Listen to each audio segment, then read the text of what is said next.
Radio Tehran, শুরু হচ্ছে বিশ্ব সংবাদ।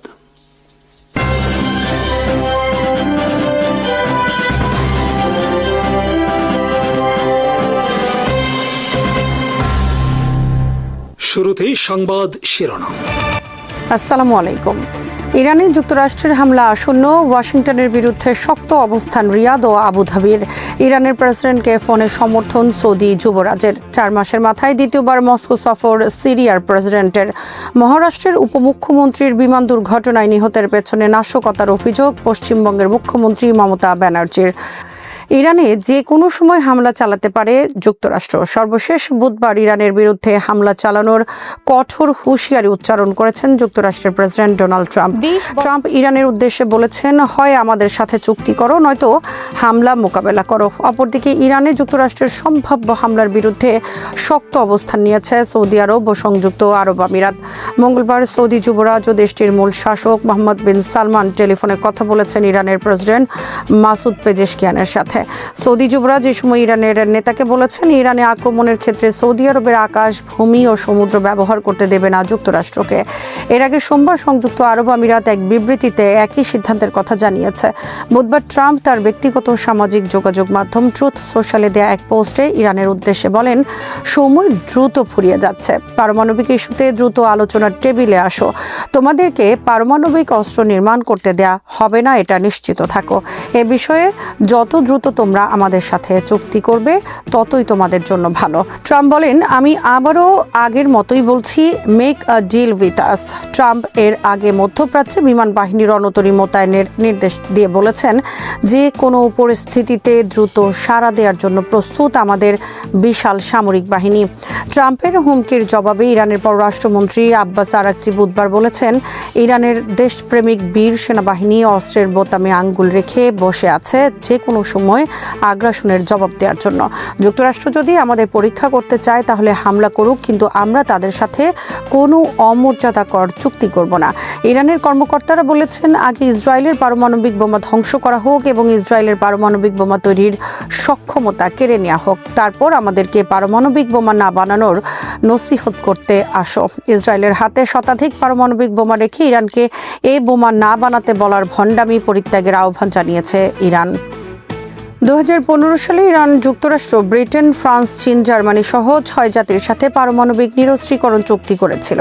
এই চুক্তিতে শর্ত ছিল, ইরানের পারমাণবিক গবেষণাগারের সব কার্যক্রম ক্যামেরার সামনে হতে হবে এবং জাতিসংঘের নেতৃত্বে কর্মকর্তারা পরিদর্শন করতে পারবে এই গবেষণা কার্যক্রম ও পারমাণবিক স্থাপনা। চুক্তির শর্ত অনুযায়ী ইরানের সব পারমাণবিক স্থাপনার মধ্যে বসানো হয় ক্যামেরা। বিনিময়ে ইরানের উপর থেকে সব ধরনের নিষেধাজ্ঞা তুলে নেওয়া হয়। কিন্তু 2018 সালে ট্রাম্প প্রশাসন আকস্মিক একতরফাভাবে এই চুক্তি বাতিল করে। এর কারণ ছিল ইসরায়েল শুরু থেকেই এই চুক্তির বিরুদ্ধে ছিল। চুক্তি করার পর তারা যুক্তরাষ্ট্রের পেছনে লেগে থাকে চুক্তি বাতিলের জন্য। ইসরায়েল অভিযোগ করে, চুক্তির মাধ্যমে ইরানের ওপর থেকে নিষেধাজ্ঞা তুলে নেয় ইরান তেল বিক্রি করে অর্থনৈতিকভাবে একটি শক্তিশালী দেশে পরিণত হচ্ছে। অপরদিকে গোপনে ইরান ঠিকই পারমাণবিক বোমা নির্মাণের কার্যক্রম চালিয়ে যাচ্ছে। ইসরায়েল যুক্তরাষ্ট্রকে বোঝাতে সক্ষম হয় অর্থনৈতিকভাবে শক্তিশালী ইরান ইসরায়েলের নিরাপত্তার জন্য হুমকি। ফলে জায়নবাদী ইসরায়েলের একান্ত অনুগত যুক্তরাষ্ট্রের প্রেসিডেন্ট ডোনাল্ড ট্রাম্প ও তার প্রশাসন ইসরায়েলের কথা মতো 2018 সালে 6 জাতি চুক্তি বাতিল করে ইরানের বিরুদ্ধে ইতিহাসের কঠোর নিষেধাজ্ঞা আরোপ করে। ফলে অর্থনৈতিক সহ সার্বিক দিক দিয়ে ইরান অমানবিক পরিস্থিতির মুখোমুখি হয়।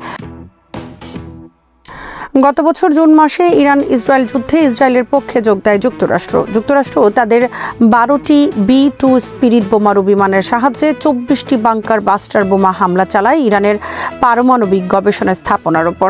ডোনাল্ড ট্রাম্প দাবি করেন, ইরান আর সহজে পারমাণবিক গবেষণা কার্যক্রম শুরু করতে পারবে না। কিন্তু ইসরায়েল দাবি করে, ইরানের পারমাণবিক গবেষণা সক্ষমতা ধ্বংস হয়নি এবং তারা এখনও পারমাণবিক বোমা বানাতে সক্ষম। ইসরায়েল আবার যুক্তরাষ্ট্রের পেছনে লবিং শুরু করে ইরানে হামলার লক্ষ্যে। এবার ইসরায়েলের লক্ষ্য ইরানকে হামাস এবং হিজবুল্লাহর মতো ধ্বংস করা। যুক্তরাষ্ট্র ও ইরান অনেকবার সর্বোচ্চ পর্যায় থেকে স্পষ্ট করে জানিয়েছে ইরানকে কোনো অবস্থাতেই পারমাণবিক বোমা বানাতে দেওয়া হবে না। তারা যদি জানতে পারে ইরানে কাজ করছে তাহলে তারা ইরানে হামলা চালাবে। বুধবার ট্রাম্প বলেছেন এবার ইরানে হামলা হবে আগের চেয়েও ভয়াবহ। ইরান বলে আসছে তারা পারমাণবিক বোমা নির্মাণের বিরুদ্ধে এবং তাদের পারমাণবিক গবেষণা কার্যক্রম, বিদ্যুৎ উৎপাদন সহ বেসামরিক কাজের লক্ষ্যে। কিন্তু ইসরায়েল ও যুক্তরাষ্ট্র বলে আসছে ইরান চাইলে 6 মাসের মধ্যে পারমাণবিক বোমা বানাতে পারে। তাদের এই সক্ষমতা ধ্বংস করতে হবে ইসরায়েলের নিরাপত্তার স্বার্থে। বুধবার ভারতে বিমান দুর্ঘটনায় নিহত হয়েছেন মহারাষ্ট্রের উপমুখ্যমন্ত্রী অজিত পাওয়ার। তার এই মৃত্যু নিছক বিমান দুর্ঘটনা নাকি পরিকল্পিত হত্যাকাণ্ড তা নিয়ে গোটা ভারতে শুরু হয়েছে বিতর্ক। পশ্চিমবঙ্গের মুখ্যমন্ত্রী মমতা ব্যানার্জি একে পরিকল্পিত হত্যাকাণ্ড বলে সন্দেহ প্রকাশ করেছেন। নিহত অজিত পাওয়ার ভারতের বর্ষিয়ান রাজনীতিবিদ শরদ পাওয়ারের ভাতিজা। 2024 সালে লোকসভা নির্বাচনের আগে চাচা ভাতিজার তীব্র বিরোধ সৃষ্টি হয়, কারণ অজিত পাওয়ার তার চাচার দল এনসিপি ত্যাগ করে বিজেপির সাথে জোটবদ্ধ হন। শরদ পাওয়ারের দলের সব প্রভাবশালী নেতৃবৃন্দ অজিতের সাথে যোগ দেন, ফলে এনসিপি 2 ভাগে বিভক্ত হয় এবং অজিতের নেতৃত্বের এনসিপি পরিণত হয় মূল দলে। শরদ পাওয়ারের নেতৃত্বের এনসিপি হয়ে যায় ব্র্যাকেটবন্দি। নির্বাচনের প্রতীক ঘড়িও চলে যায় অজিতের এনসিপিতে, কিন্তু মার্কা হারিয়েও 2024 সালের লোকসভা নির্বাচনে শরদ পাওয়ারের নেতৃত্বে থাকা ব্র্যাকেটবন্দি এনসিপি 8টি আসন লাভ করে এবং অজিতের এনসিপি মাত্র 1টি আসনে জয়লাভ করে। এরপর বিজেপি ও সংঘ পরিবারে শুরু হয় অজিতের এনসিপি নিয়ে কানাঘোষা। তবে 6 মাসের মাথায় আকস্মিক আবার রাজ্যসভা নির্বাচনে ব্যাপক আসনে জয়লাভ করে অজিতের এনসিপি। অজিতের এনসিপি পায় 41টি আসন এবং শরদ পাওয়ারের এনসিপি পায় 10টি আসন। বুধবার অজিত পাওয়ার বোম্বে বা মুম্বাই থেকে মহারাষ্ট্রের বারামতিতে যাচ্ছিলেন একটি রাজনৈতিক জনসভায় ভাষণ দিতে, কিন্তু বিমানটি অবতরণের সময় বিধ্বস্ত হয় এবং নিহত হন বিমানে থাকা পাইলট সহ 5 যাত্রীর সবাই। প্রকাশিত প্রতিবেদনে বলা হয়েছে বিমানে কোনো কারিগরি ত্রুটি শনাক্ত করা যায়নি। তাহলে কেন, কিভাবে বিমানটি বিধ্বস্ত হলো তা নিয়ে প্রশ্ন দেখা দিয়েছে। পশ্চিমবঙ্গের মুখ্যমন্ত্রী মমতা ব্যানার্জি দুর্ঘটনার তদন্ত দাবি করে বলেছেন এই ঘটনার সাথে রাজনীতি জড়িত থাকতে পারে। জবাবে এনসিপির প্রতিষ্ঠাতা শরদ পাওয়ার বলেছেন এটা নিছক দুর্ঘটনা, এর সাথে কোনো রাজনীতি নেই এবং তার ভাতিজার মৃত্যু নিয়ে তিনি রাজনীতি না করার অনুরোধ জানান মমতা ব্যানার্জির প্রতি। এদিকে ভারতে কোনো অবস্থাতেই থামছে না বিমান দুর্ঘটনা। একের পর এক সামরিক ও বেসামরিক বিমান দুর্ঘটনা দেখতে দেখতে দেশের অনেক মানুষ ট্রমায় আক্রান্ত হয়েছেন। সিরিয়ায় আবার মাথাচাড়া দিয়ে উঠেছে কুর্দি বিচ্ছিন্নতাবাদীরা। এর পেছনে যুক্তরাষ্ট্রের হাত রয়েছে বলে মনে করেন অনেক বিশ্লেষক। তবে কুর্দি বাহিনীর অভিযোগ যুক্তরাষ্ট্র তাদের সাথে বিশ্বাসঘাতকতা করেছে।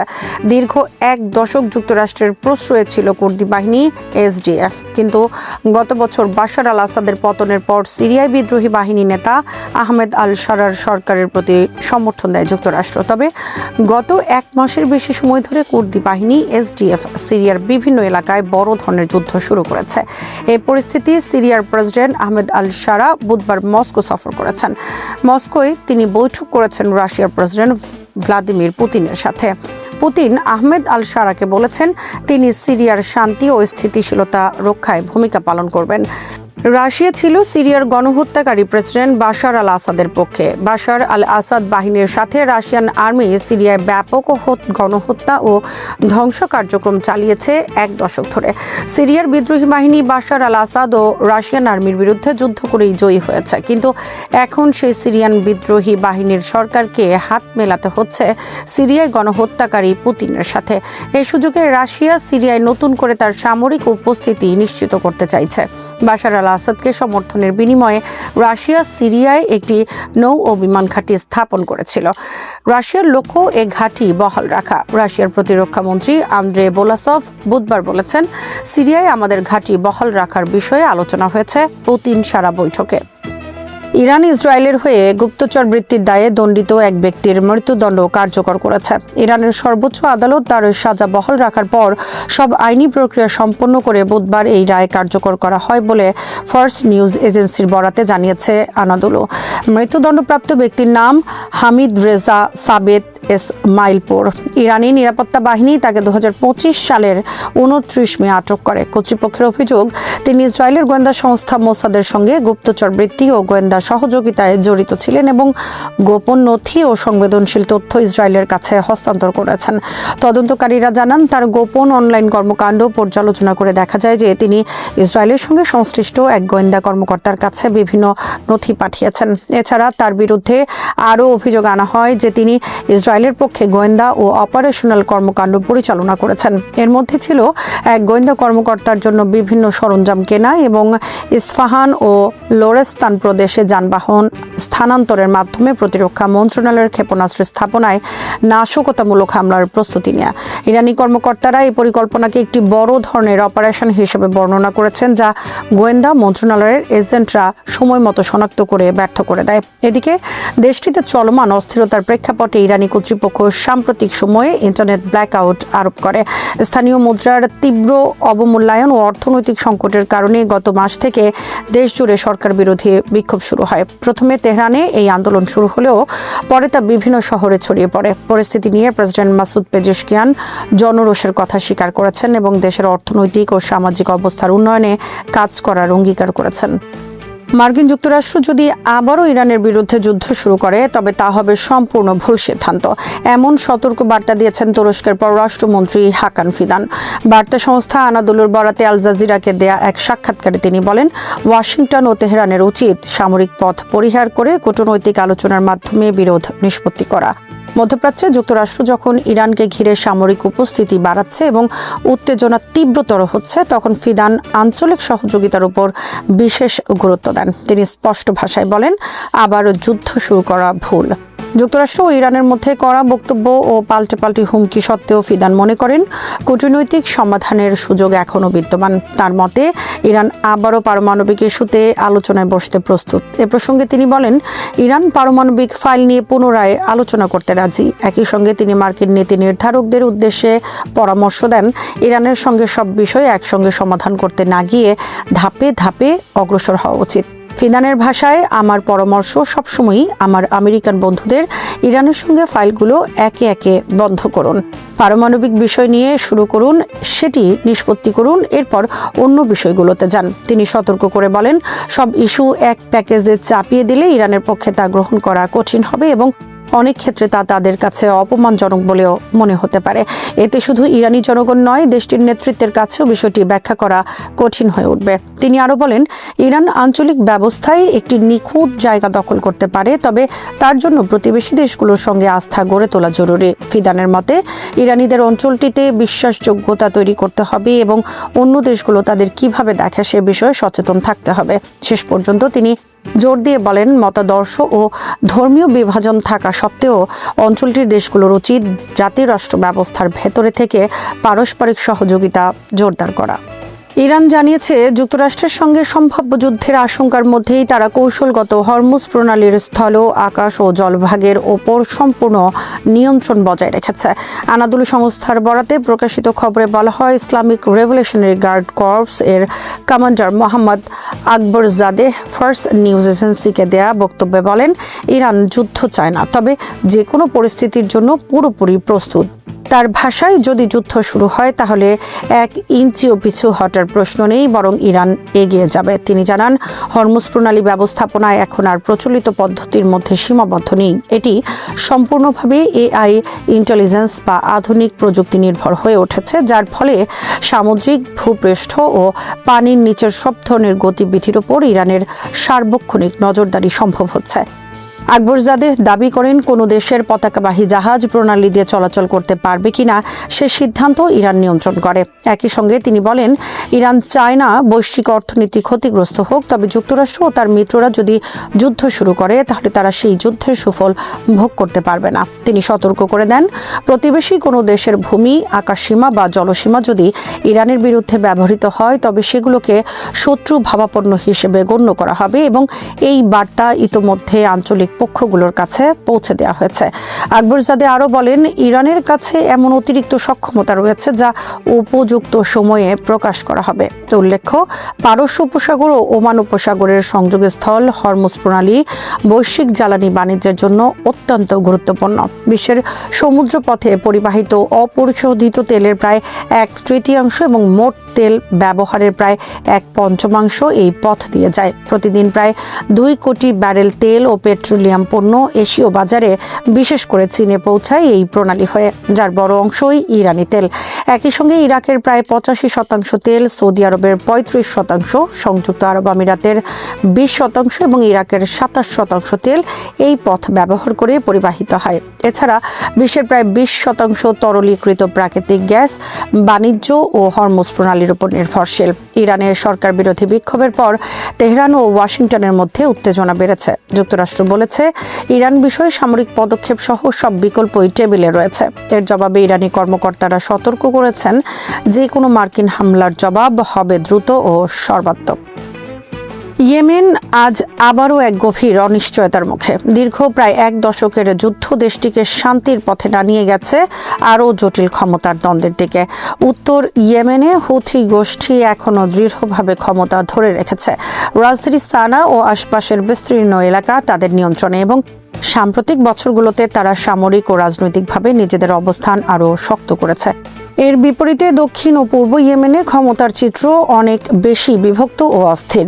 একসময় যেসব আঞ্চলিক শক্তি, বিশেষ করে সৌদি আরব ও সংযুক্ত আরব আমিরাত, একই লক্ষ্য নিয়ে ইয়েমেনে হস্তক্ষেপ করেছিল, এখন তাদের স্বার্থ ও কৌশল স্পষ্টভাবে আলাদা হয়ে যাচ্ছে। সৌদি আরব তুলনামূলকভাবে সংঘাত থেকে বেরিয়ে আসার পথ খুঁজছে। অন্যদিকে ইউএই দক্ষিণ ইয়েমেনে নিজেদের প্রভাব ধরে রাখতে স্থানীয় মিত্রদের উপর জোর দিচ্ছে। এর ফলে দক্ষিণের সরকারপন্থী বাহিনী, দক্ষিণ বিচ্ছিন্নতাবাদী গোষ্ঠী ও অন্যান্য স্থানীয় শক্তির মধ্যে নতুন করে হিসেব নিকেশ শুরু হয়েছে। এই ক্ষমতার দ্বন্দ্বের সবচেয়ে বড় ভুক্তভোগী হচ্ছে সাধারণ মানুষ।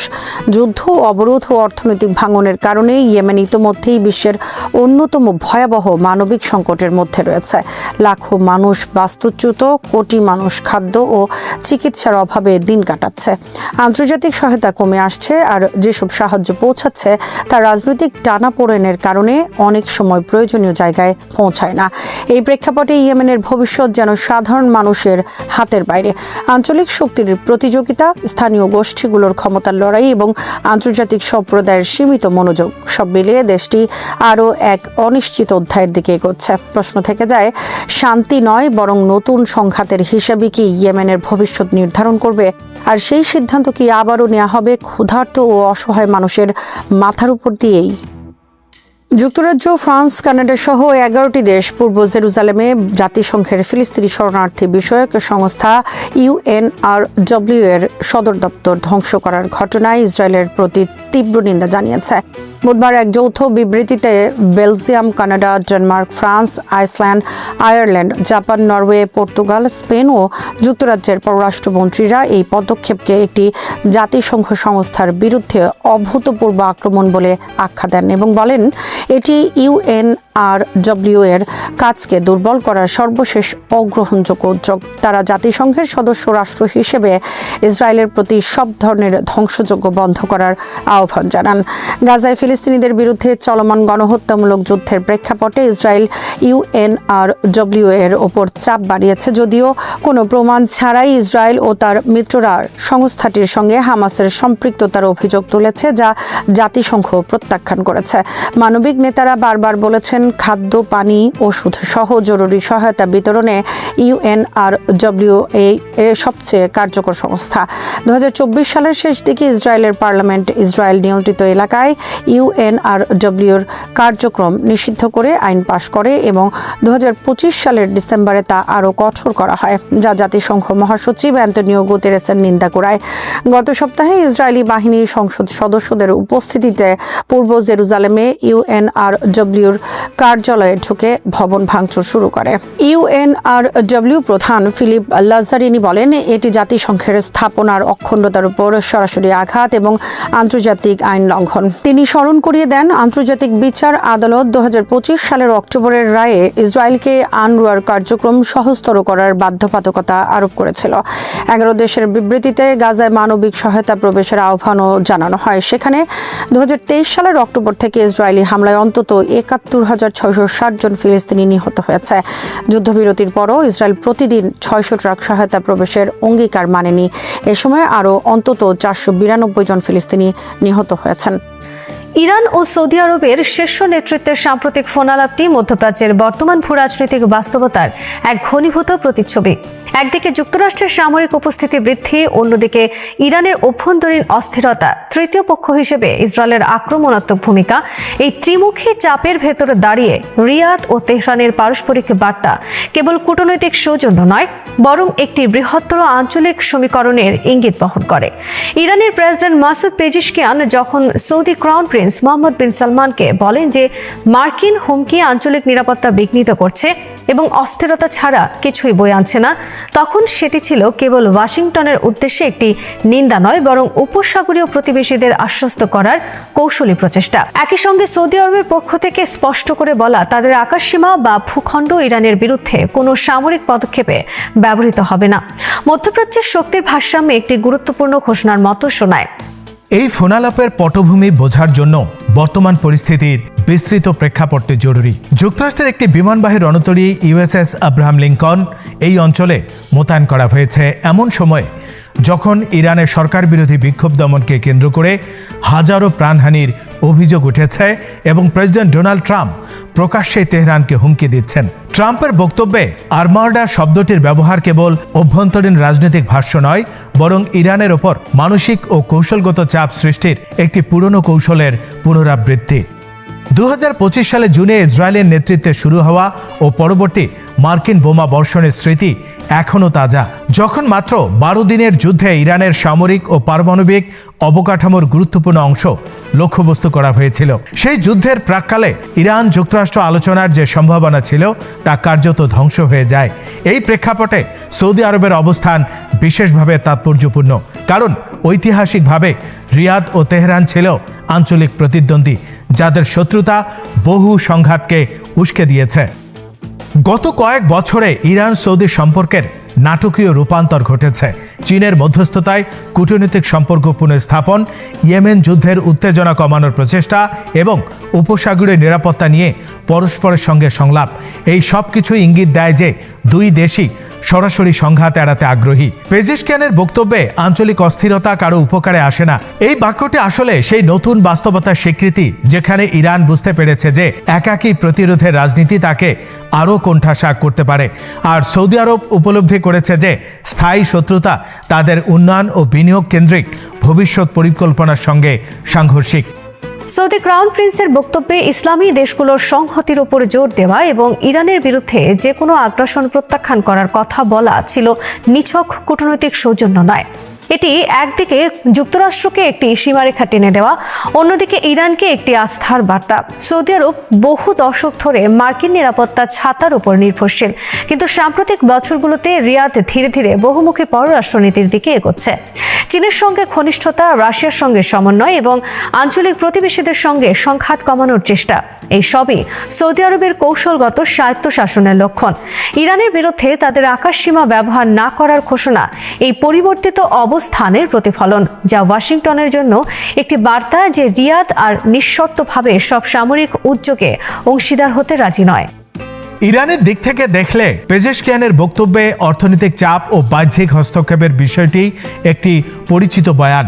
ইরানের নেতৃত্ব দীর্ঘদিন ধরে দাবি করে আসছে যে নিষেধাজ্ঞা ও রাজনৈতিক চাপ তাদের জনগণের স্থিতিস্থাপকতা ও সচেতনতা নষ্ট করতে পারেনি, তবে বাস্তবে এই বয়ান অভ্যন্তরীণ বৈধতা রক্ষার একটি গুরুত্বপূর্ণ উপাদান।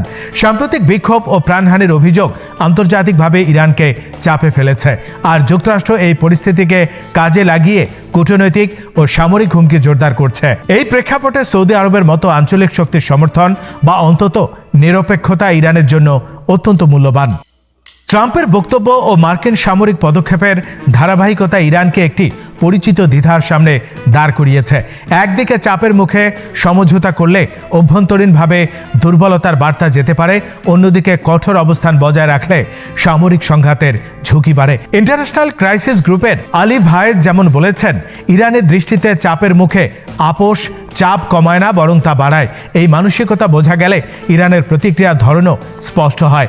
তারা মনে করে যে প্রতিরোধী একমাত্র পথ, যা শেষ পর্যন্ত প্রতিপক্ষকে সংলাপে আসতে বাধ্য করে। তবে এই প্রতিরোধের মূল্য যে আঞ্চলিক অস্থিরতা ও অর্থনৈতিক ক্ষতি, তা ইরানও অস্বীকার করে না, বরং সেটাকে অপরিহার্য ত্যাগ হিসেবে উপস্থাপন করে। ইসরায়েলের ভূমিকা এই সমীকরণে একটি আলাদা মাত্রা যোগ করে। 2025 সালের হামলা দেখিয়েছে যে তেল আবিব ইরানের পারমাণবিক কর্মসূচি নিয়ে কোনো আপোষের পথে হাঁটতে রাজি নয়। যুক্তরাষ্ট্রের সঙ্গে সমন্বয়ে বা কখনো এককভাবে ইসরায়েল আঘাত হানতে প্রস্তুত, এই বার্তা তারা বারবার দিয়েছে। এর ফলে উপসাগরীয় দেশগুলো, বিশেষ করে সৌদি আরব, এক অস্বস্তিকর অবস্থানে পড়ে। একদিকে ইসরায়েলের সঙ্গে নীরব সহযোগিতা ও স্বাভাবিকীকরণের সম্ভাবনা, অন্যদিকে ইরানের সঙ্গে সরাসরি সংঘাতে জড়ানোর ঝুঁকি।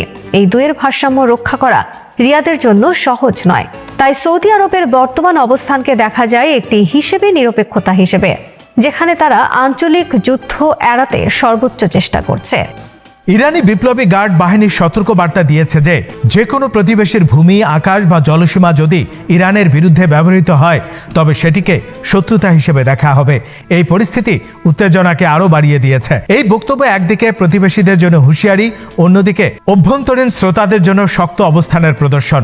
সৌদি আরবের দ্রুত প্রতিক্রিয়া এবং তাদের আকাশসীমা ব্যবহারের বিষয়টি অস্বীকার করা আসলে এই হুঁশিয়ারির একটি জবাব, যা প্রমাণ করে যে রিয়াদ সংঘাতের ফাঁদে পা দিতে চায় না। এই পুরো ঘটনা প্রবাহে একটি বড় প্রশ্ন সামনে আসে। মধ্যপ্রাচ্য কি একটি নতুন আঞ্চলিক নিরাপত্তা কাঠামোর জন্ম দিচ্ছে? সেখানে স্থানীয় শক্তিগুলো নিজেদের সমস্যা নিজেরাই সমাধান করার চেষ্টা করবে, নাকি যুক্তরাষ্ট্র ও ইসরায়েলের মতো বহিরাগত শক্তির প্রভাবই শেষ পর্যন্ত নির্ধারক হবে? ইরান সৌদি সংলাপের সাম্প্রতিক ধারা আশাবাদ জাগালেও বাস্তবতা হলো এই অঞ্চল এখনও বহিরাগত শক্তির কৌশলগত প্রতিযোগিতার কেন্দ্রবিন্দু। তেলের বাজার, সামুদ্রিক বাণিজ্য পথ এবং পারমাণবিক বিস্তার, এই সব ইস্যুতে যুক্তরাষ্ট্রের স্বার্থ এতটাই গভীর যে তারা সহজে পিছু হটবে না। তবে একই সঙ্গে যুক্তরাষ্ট্রের অবস্থানও এক ধরনের দ্বৈততা দেখা যায়। একদিকে ট্রাম্পের কড়া ভাষা ও সামরিক প্রদর্শন, অন্যদিকে খোলা ব্যবসা বা আলোচনার ইঙ্গিত। এই দ্বৈততা ইরানকে বিভ্রান্ত করলেও পুরোপুরি অবাক করে না, কারণ তেহরান বহু বছর ধরে এমন সংকেতের সঙ্গে অভ্যস্ত। যুক্তরাষ্ট্রের অভ্যন্তরীণ রাজনীতি, নির্বাচনী চাপ এবং মিত্রদের প্রত্যাশা, এই সব কিছুই ট্রাম্পের বক্তব্য এবং সিদ্ধান্তকে প্রভাবিত করে। ফলে ইরানের দৃষ্টিতে যুক্তরাষ্ট্রের হুমকি বাস্তব হলেও তা সবসময় অবশ্যম্ভাবী আক্রমণের অর্থ বহন করে না। এই প্রেক্ষাপটে সৌদি আরবের ভূমিকা একটি সম্ভাব্য মধ্যস্থতাকারীর দিকে ইঙ্গিত করে। যদিও রিয়াদ প্রকাশ্যে এমন কোনো দাবি করেনি, তবু তাদের অবস্থান সংলাপের পক্ষে, সার্বভৌমত্বের পক্ষে এবং সামরিক উত্তেজনার বিরুদ্ধে একটি নৈতিক ও কূটনৈতিক অবস্থান তৈরি করে। চীনের মধ্যস্থতায় ইরান সৌদির সমঝোতার অভিজ্ঞতা দেখিয়েছে যে আঞ্চলিক শক্তিগুলো চাইলে বহিরাগত ছাড়া সমস্যার সমাধান করতে পারে। প্রশ্ন হলো, বর্তমান সংকটে সেই ইচ্ছা ও সক্ষমতা কতটা কার্যকর হবে? মধ্যপ্রাচ্যের ইতিহাস বলে যে একটি ছোট্ট ভুল হিসাব, একটি ভুল বোঝাবুঝি বা একটি বিচ্ছিন্ন হামলা পুরো অঞ্চলকে যুদ্ধের দিকে ঠেলে দিতে পারে। ইরান যদি মনে করে যুক্তরাষ্ট্র বা ইসরায়েল আক্রমণ করতে যাচ্ছে, তাহলে তারা আগাম প্রতিক্রিয়া দেখাতে পারে। আবার যুক্তরাষ্ট্র যদি ইরানের কোনো পদক্ষেপকে অতিরঞ্জিত হুমকি হিসেবে দেখে, তারা শক্তি প্রদর্শনে যেতে পারে। এই ঝুঁকিপূর্ণ পরিবেশে সৌদি আরবের মতো দেশগুলোর অবস্থান অত্যন্ত গুরুত্বপূর্ণ, কারণ তাদের ভূগোল ও রাজনৈতিক প্রভাব সংঘাতের গতিপথ নির্ধারণ করতে পারে। সবশেষে পেজেশকিয়ান ও এমবিএস এর ফোনালাপটি একদিকে তাৎক্ষণিক উত্তেজনা প্রশমনের চেষ্টা, অন্যদিকে একটি দীর্ঘমেয়াদী কৌশলগত বার্তা। এটি প্রমাণ করে যে মধ্যপ্রাচ্যের রাজনীতি কেবল দ্বন্দ্ব ও শত্রুতার গল্প নয়, এখানে বাস্তবতাবাদ, স্বার্থের হিসেব এবং পরিবর্তিত প্রেক্ষাপট, নতুন জোটের সম্ভাবনাও রয়েছে।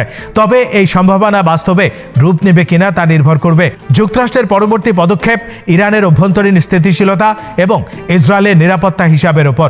আপাতত যা স্পষ্ট তা হলো, এই অঞ্চলে অস্থিরতা সত্যি কারো উপকারে আসে না, কিন্তু ইতিহাস বলে সেই উপলব্ধি বাস্তব সিদ্ধান্তে রূপ নিতে অনেক সময় লাগে, আর সেই সময়ের মধ্যেই সবচেয়ে বড় ঝুঁকি লুকিয়ে থাকে।